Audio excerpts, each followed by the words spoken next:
The net zero narrative is collapsing, the tide is turning, and the fight back has started. The pressure that we've been putting on the establishment over the last few years, especially the last few months, is slowly working. We've got members of parliament making some U-turns at least, and the government's making some U-turns. I know it's for the election, but still, there's also a massive campaign in the press.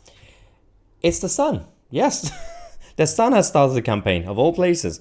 They have this headline saying, "Stop, look and listen. 5-point plan to protect drivers from a rush to net zero." It has now been backed by MPs, motorists and campaigners. This is a massive credit to people like Alan Miller, the GETTR Association and many other anti-net zero campaigners across the country, especially those local activists in Oxfordshire who've been continuing to campaign against low traffic neighbourhoods, 15-minute cities, the low traffic, low emission zones and everything else, clean air zones, and all this stuff that's been going on. It's all linked to the main package, which is more total control. We have the digital currencies that could be programmed, and they're still going ahead with that plan apparently, and everything else coming in place. That's why all these campaigns are important to support. We got the Sun, who've released their 5-point manifesto.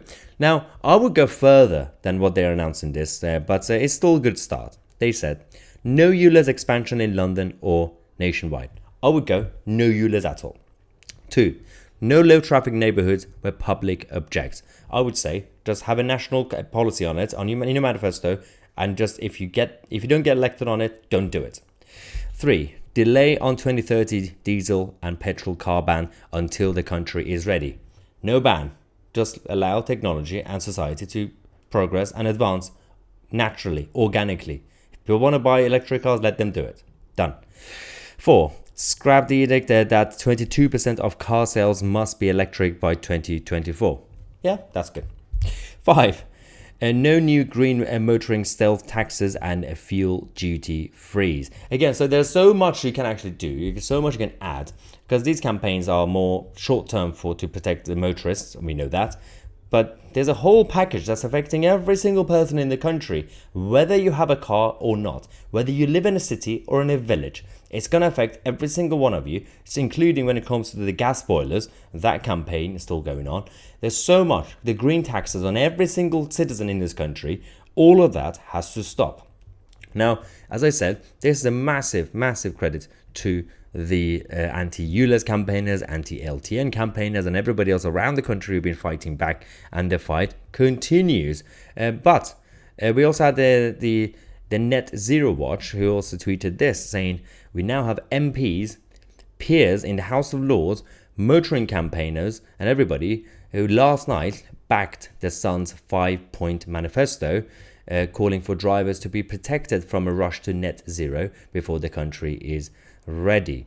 So I would say the whole thing will be, if you go with organic and just natural progress in a country, just like what we've done over the last few decades with everything, with technology, for example, with health, with science, things will just change anyway. Things will become better, will become smarter.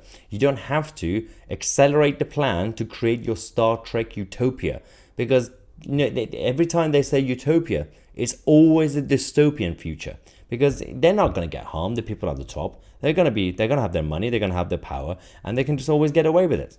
It doesn't really matter if you increase taxation on businesses. Corporations will always find loopholes. You're going to have small and medium-sized businesses who'll be hurt by it. Anyway, that's just one example. Now, Harry Cole of The Sun also wrote this, because there was a poll led by, obviously, The Sun, of the whole campaign. Harry Cole said, "Last month, The Sun revealed that politicians had no understanding of the pain that the net zero policies would inflict on the public. A massive 62% told our YouGov poll that getting prices down is more important than achieving carbon neutral status by midway through this century.